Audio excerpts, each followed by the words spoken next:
آج میں کہتا ہوں میں عاشق رسول ہوں، اور اتنا بڑا عاشق رسول ہوں کہ میرے جیسا زمانے میں دوسرا کوئی نہیں۔ میرے جذبات ایسے دکھائی دیتے ہیں آسمان کو چیر دوں گا اور زمین کو پھاڑ دوں گا، لیکن ہمسایوں کے ساتھ میرا سلوک بتاتا ہے کہ میں عاشق رسول نہیں ہوں۔ دوستوں کے ساتھ میرا رویہ بتاتا ہے کہ میں عاشق رسول نہیں ہوں۔ میں کسی سے وعدہ کرتا ہوں اور پھر اس پہ پورا نہیں اتر پاتا، تو صاحب پھر آپ عاشق رسول نہیں ہیں، آپ کچھ اور ہیں۔ عشق رسول تو یہ ہے کہ میرے محبوب علیہ السلام نے کسی سے عہد کیا ہے کہ تمہارے آنے تک میں یہاں کھڑا ہوں، اور وہ جا کے بھول جاتا ہے، اور میرے حضور 3 دن وہاں منتظر رہتے ہیں۔ وہ اچانک گزرا اور دیکھا تو حضور علیہ السلام کھڑے ہیں، تو خود پریشان ہوا، صرف اتنی بات اسے کہی، صاحب تو نے مجھے مشکل میں ڈال دی، تو نے مجھے مشقت میں ڈال دیا۔ عہد کیا ہے تو پھر اس کی پاسداری نبھا کے دکھائی۔ اللہ اکبر! میں اگر حضور سے محبت کرنے والا ہوں تو میرا رویہ بتائے کہ میں عاشق رسول ہوں۔ میری زبان پہ جھوٹ نہیں بول سکتی۔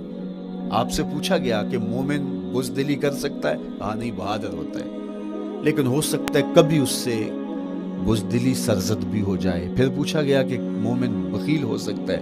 کہا نہیں، سخی ہوتا ہے، لیکن ہو سکتا ہے کبھی اس سے بخل بھی سرزد ہو جائے۔ پھر تیسرا سوال حضور سے کیا گیا، مومن جھوٹا ہو سکتا ہے؟ فرمایا جھوٹا نہیں ہو سکتا، یہ پکی بات ہے کہ مومن جھوٹ نہیں بول سکتا۔ میں اور آپ اپنے رویوں میں دیکھیں کہ ہم کھڑے کہاں ہیں۔ آج ہم ان جگہوں پہ بھی جھوٹ بولتے ہیں جہاں جھوٹ بولنا ہماری مجبوری بھی نہیں ہوتی، چونکہ یہ ہماری فطرت ثانیہ اور عادت بن چکا ہے، اور ہم اس کو برا ہی نہیں سمجھتے۔ جبکہ جھوٹ جب کوئی شخص بولتا ہے، حدیث پاک میں آتا ہے اس کے منہ سے بدبو نکلتی ہے، رحمت کے فرشتے 1 میل دور ہٹ جاتے ہیں۔ اور سویر سے شام تک جب ہمارے معمولات یہ ہوں تو پھر ہم کہاں کھڑے ہیں اور رحمت کے فرشتے کہاں کھڑے ہیں؟ تو حضور علیہ السلام کی سنت کا اتباع حضور کی محبت کی دلیل ہوگی۔ امام قرطبی نے لکھا ہے، اللہ کی محبت کا کوئی دعویٰ کرے تو کیا دلیل ہوگی کہ یہ واقعی محب الہی ہے؟ تو کہا اللہ سے محبت کا دعویٰ کرنے والے کے لیے دلیل یہ ہے کہ وہ قرآن سے پیار کرے۔ قرآن سے پیار اور قرآن سے محبت کی دلیل یہ ہے کہ حضور کا پیار سینے میں رکھے۔ حضور سے محبت کی دلیل یہ ہے کہ سنت رسول سے پیار کرنے والا ہو، اور سنت رسول سے پیار کرنے کی دلیل یہ ہے کہ بدعات سے اجتناب کرنے والا ہو۔ ہر وہ طریقہ جو میرے حضور نے نہیں دیا اس کو اختیار نہ کرے، اس طریقے کو اختیار کرے جو حضور علیہ السلام کا عطا کرتا ہے۔ تیسری بات، عقل الحلال۔ یہ وہ بنیادی اصول ہیں جو ہماری زندگیوں میں اتر جانے چاہیے، اور ہم ایک صالح اور خوبصورت انسان بن کے اس معاشرے کا حصہ بن سکتے ہیں۔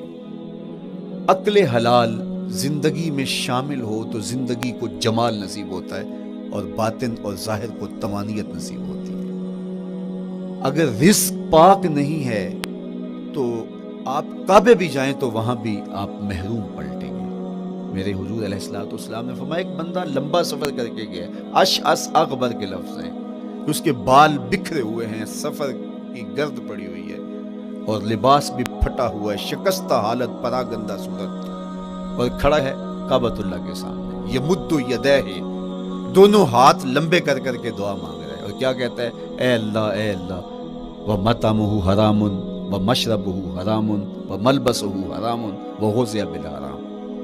فرمایا اس کا کھانا حرام کا ہے، اس کا پینا حرام کا ہے، اس نے جو لباس پہنا ہے وہ حرام کا ہے۔ میرے حضور فرماتے ہیں، بتاؤ اس کی دعا کیسے قبول ہوگی؟ اب لمبا سفر کاٹ کے حرم کعبہ میں پہنچے، غلاف کو پکڑ پکڑ کے دعائیں کر رہا ہے، لمبے لمبے ہاتھ کر کے دعائیں مانگ رہا ہے، ملتزم سے لپٹا ہوا ہے، حتیم میں سجدہ ریز ہو کے رو رو کے دعائیں مانگ رہا ہے، لیکن دعا قبول نہیں ہوتی۔ کیوں؟ اس لیے کہ اس کے پیٹ میں لقمہ حرام کا ہے، اس کے بدن پہ لباس حرام کا ہے۔ تو اسلام نے جتنا زور حلال کمانے، حلال کھانے اور حلال اختیار کرنے پر دیا ہے، تو ایک مومن اگر اسلام کے مبادیات سے بھی آگاہ ہو تو اس کی تو زندگی کے اندر جو ہے وہ حرام گھس ہی نہیں سکتا ہے، بلکہ وہ مشکوک سے بھی اجتناب کرے۔ چوتھی چیز، کف الاذی۔ اپنے آپ کو ایسا بناؤ کہ تمہارے وجود سے کسی کو ضرر اور تکلیف نہ پہنچے۔ ہمارا اسلام تو ہمیں یہ بتاتا ہے کہ تم پیاز یا لہسن کھا کے مسجد میں نہ جاؤ کہ تمہارے منہ سے جو سمیل آتی ہے اس سے کسی کو تکلیف نہ پہنچے۔ تو یہ اسلام کی دی ہوئی تعلیمات ہیں کہ مسجد میں بھی جانا ہے تو اپنے آپ کو دیکھو کہ تمہاری حالت کیا ہے، تمہاری وجہ سے کسی کو تکلیف نہ پہنچے، تمہارے رویے اتنے خوبصورت ہوں، تمہارے ہمسائے بتائیں کہ یہ واقعی مسلمان ہیں۔ مسلمان کی تعریف کی گئی، المسلم من سلم المسلمون من لسانہ و یدہ۔ مسلمان کون ہے؟ جس کے ہاتھ سے، جس کی زبان سے دوسرا مسلمان بھائی محفوظ ہے، تو وہ مسلمان ہے۔ اللہ اکبر۔ ہم یہ جو کہتے ہیں السلام علیکم، اس کو کہتے ہیں تحیت المسلم، مسلمان کا تحیت۔ تو اس میں اس کے معنی پہ غور کریں تو ہم اس کو ضمانت دے رہے ہوتے ہیں، السلام علیکم، تیرے اوپر سلامتی ہو۔ تو ہم اپنی جانب سے اسے ضمانت دیتے ہیں، میرے بھائی میری طرف سے تیری عزت، تیری جان، تیری آبرو سلامت ہے، اب میری جانب سے تو پریشان نہیں ہونا، میں تجھے سلامتی کی ضمانت دیتا ہوں۔ اور وہ آگے سے کیا کہتا ہے؟ وعلیکم السلام، میرے بھائی پھر میری جانب سے بھی تیرا سب کچھ محفوظ ہے۔ اگر سلام کا مفہوم اچھی طرح ہماری روحوں میں اتر جائے تو پھر ایسا ہو نہیں سکتا کہ ہم جس کو السلام علیکم کہہ دیں پھر اس سے ہم دھوکہ کریں یا اس کی آبرو پہ حملہ آور ہوں یا اس کے مال پہ حملہ آور ہو جب السلام علیکم کہہ دیا۔ چونکہ جو ہمیں لفظ بولنے کے لیے کہا گئے ہیں اس کے پیچھے فلسفہ لفظ ہوگا۔ یہ پھول ہیں، ان کو دیکھ کر سبحان اللہ کہنے کا کہا گیا ہے، پہاڑوں کو دیکھ کے اللہ اکبر کہنے کا کہا گیا ہے۔ پہاڑوں کو دیکھ کے سبحان اللہ کہہ دیں اور پھولوں کو دیکھ کے اللہ اکبر کہہ دیں، ایسا کیوں نہیں کہہ دیتے؟ لیکن نہیں، اس لیے کہ جب پہاڑوں کو دیکھتے ہیں تو دل میں ان کی ہیبت پیدا ہوتی ہے۔ اتنے بڑے پہاڑ، سمندر کو دیکھتے ہیں تو اس کی ہیبت پیدا ہوتی ہے، اتنا بڑا سمندر تا حد نظر پھیلا ہوا، تو جب اس کی بڑائی پیدا ہونے لگتی ہے تو فوراً پلٹایا گیا اللہ کی بڑائی کی طرف اور کہا بول اللہ اکبر، یہ نہیں میرا اللہ بڑا ہے۔ اور پھول کو جب دیکھا تو اس کی لطافت کی طرف الجھنے لگے، کتنا خوبصورت ہے، درزوں میں کیسے خوشبو بسی ہوئی ہے، کیسے رنگ ہیں، کیسے جمال ہیں، اللہ اکبر۔ وہ کیا کسی نے کہا تھا نا کہ درزوں کی لطافت میں خوشبو نے اماں پائی، گل چیرنے والے نے کس شان سے چیرا ہے۔ تو کیا کمال ہے یار، کیا پتیاں ہیں، کیا رنگ ہے، کیا خوبصورتی ہے، کیا لطافت ہے۔ الجھنے لگے، کہا بول سبحان اللہ، یہ کیا ہے جس نے رنگ بھرے ہیں وہ پاک ہے۔ تو تیرا دل الجھ نہ جائے تو جو ہم بولتے ہیں، لفظ جہاں بھی بولتے ہیں اس کے پیچھے ایک فلسفہ ہوتا ہے۔ السلام علیکم یہ تحیت المسلم ہے۔ جب ہم کسی کو کہتے ہیں السلام علیکم تو اس کو ہم نے ضمانت دے دی، بس بات ختم، اب جو ہے وہ میری جانب سے تو محفوظ ہے۔ لیکن ہم سلام بھی لے رہے ہوں گے اور ہاتھ بھی کاٹ رہے ہوں گے اور اس کی جیب بھی کاٹ رہے ہوں گے، پھر سلام نہیں لیا، ہم نے منافقت کی ہے۔ تو کف الاذی چوتھی چیز، اور پانچویں چیز اجتناب المعاصی، گناہوں سے اپنے آپ کو بچا کے رکھنا۔ نیکی کرنا بہت اہم ہے، لیکن نیکی کرنے سے زیادہ ہم اپنے آپ کو گناہوں سے بچانا ہے۔ چونکہ شر کی قوتیں ہمارے ساتھ جڑی ہوئی ہیں، اس لیے اپنے آپ کی حفاظت جب ہم کریں گے تو ہم ایک اچھی صورت میں آگے بڑھیں گے۔ اور چھٹی چیز وہ ہے التوبہ۔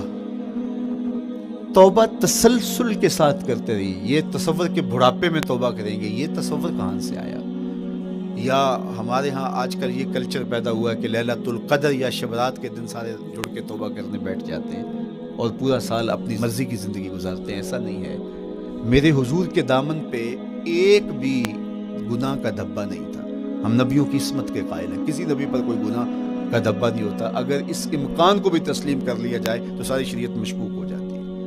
لیکن اس کے باوجود حضور فرمایا میں دن میں اللہ سے 100 بار توبہ کرتا ہوں، ایک دن میں 100 مرتبہ توبہ کرتا ہوں۔ میں اور آپ دیکھیں کہ ہم کیا اس معمول کو اپنی زندگی میں شامل کیے ہوئے ہیں۔ جب انسان توبہ کرتا ہے، جب غسل کر لیتا ہے نا ایک دفعہ، تو پھر وہ بچ بچ کے چلتا ہے کہ کوئی گرد دوبارہ پڑ نہ جائے، اور جب وہ لتھڑا ہوا ہو تو پھر اس کو پرواہ بھی نہیں ہوتی۔